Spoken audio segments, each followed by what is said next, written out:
Господи Исусе Христе, Сине Божий, помилуй меня грешного. Сина и Светлиот Дух. Аминь. Возлюбени во Христа Бога, братья и сестры, Христос се преобрази. Истина се преобрази. Христос се преобрази. Истина се преобрази. Христос се преобрази. Истина се преобрази.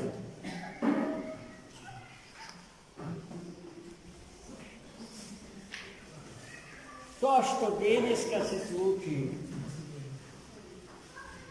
со богочовечката личност Христова е исклучително голем настан, кој што ја определува нашата историска и метаисториска судба.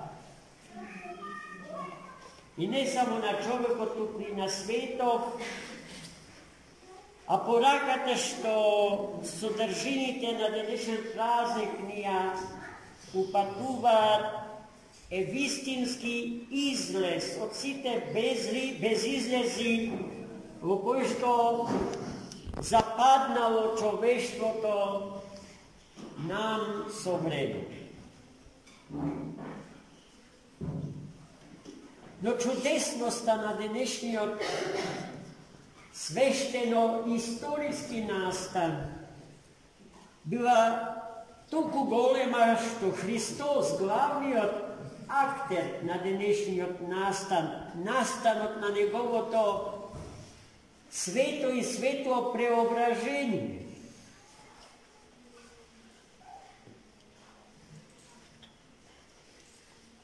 решил да се случи во присуство само на неколку личности.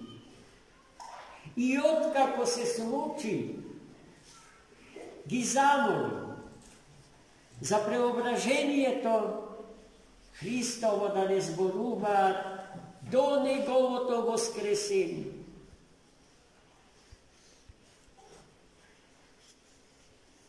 Возлюбени во Христа Бога, браќа и сестри, зошто Христос не сакаше за тоа да се зборува пред светото воскресение негово? Затоа што за сето време тој се обидуваше да ги подготви своите ученици за неговото страдание, за неговата мъченичка смърт, за сите понижувања што ќе ги претрпи за спасение на човекот и на светот. Но ако Христос останеше само при тие кажувања, неговите ученици, бидејќи обични луѓе од крв и месо, можеа лесно да паднат, да се посомневаат во светоста и силата на оној чии ученици беа. И затоа Христос на денешен ден одлучи да им ја открие и сета слава своја, што е карактеристика на неговата божествена природа.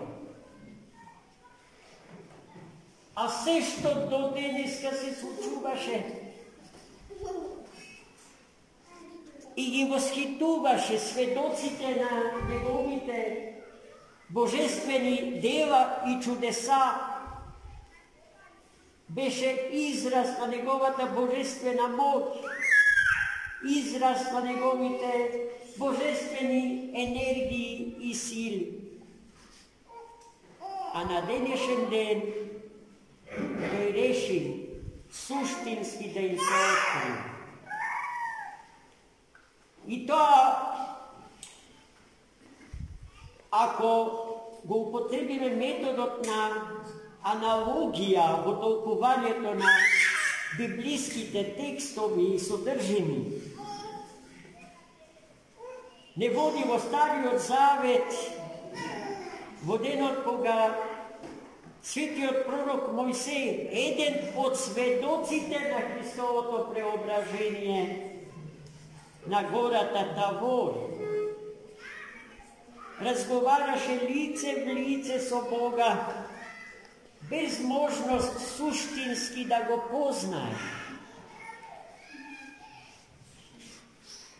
А на прашањето што Мојсеј му го постави на Христа, можно ли е, Господи, да те видам онаков како што си, му беше одговорено дека ако тоа му биде допуштено,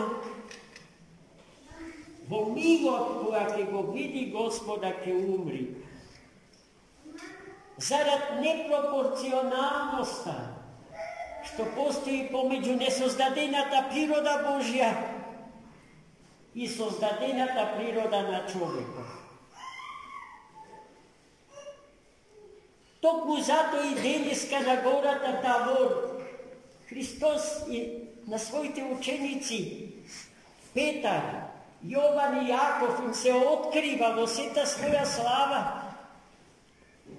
допуштајќи им на апостолите да го видат и да го осознаат Господа по мерата од своите можности, а мерата на нивните можности е мерата на нивните онтолошки капацитети. Затоа во денешниот тропар пеевме, го видоа онолку колку што можеа да го видат. На тој начин Христос ги сочува во живот, во постоење. Не им го загрози нивниот живот и нивната екзистенција, но им допушти во длабочините на божествената троична тајна да продат померата од своите реални можности. Не случајно Христос своите ученици ги поведе на Таворската гора ноќно време. Сетете се на секоја наша беседа, што ја кажуваме при секое служење на сеноќните бдења. Зошто ноќе? Зошто цела ноќ?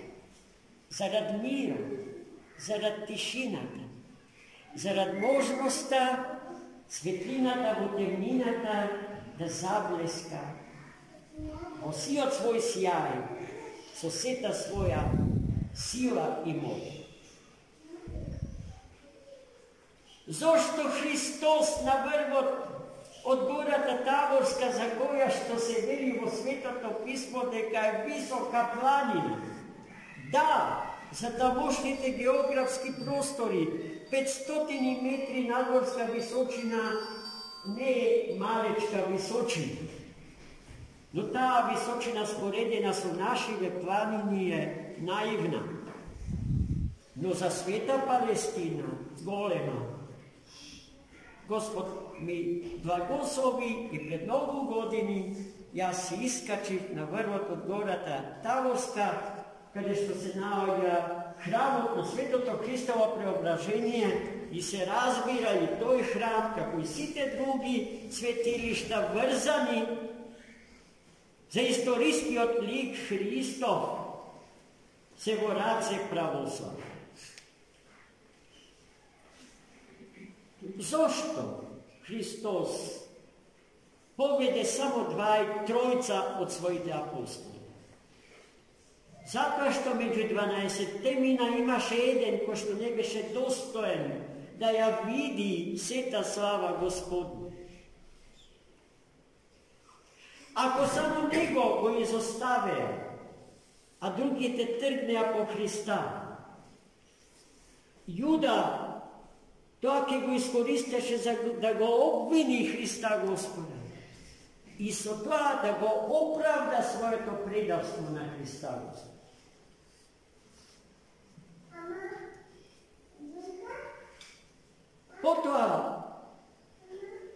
на Таворската гора Христос им се откри во сета слава на светите ученици во присуство на двајцата големи старозаветни пророци, Мојсеј и Илија. Тој со нив разговараше, но позицијата на старозаветните пророци, Мојсеј и Илија, беше позиција на доброволни слуги Господни. Тие на гората Таворска му служеа на Христа Господа, саканиот и од нив пророкуваниот Месија, Спасител на човекот и на свет. Така, Стариот и Новиот Завет уште еднаш ни се открија како суштински премостени и синтетизирани во личноста на Богочовекот Христос. Мојсеј и Илија беа сведоци на настанот за старозаветниот човек, а Петар, Јаков и Јован исто толкави сведоци за новозаветниот човек. Стариот и Новиот Завет градат неразделна или органска целина. Неможно е да се задржите само на Новиот Завет без Стариот, ниту само на Стариот без Новиот Завет.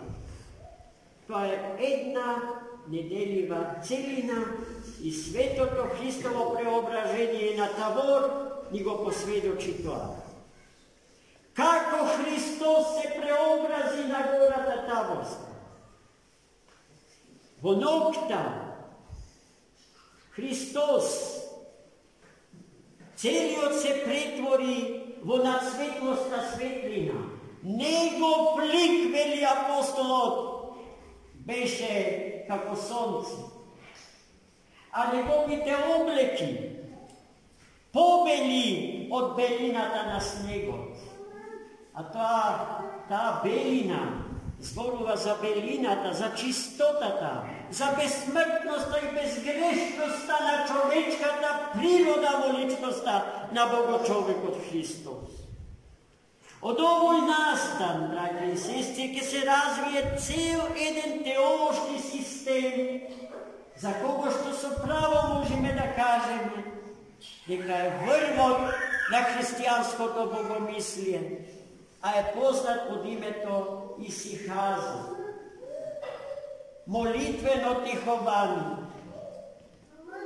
Татко на тоа теолошко, философско, културно и цивилизацијско движење е големиот отец на Светата Црква Божија, архиепископот Солунски Григори Палама. Но паралелно со него, но независно од него, истата таа теологија ја развиваше и големиот отец на Синајската пустина Григори, Синаит.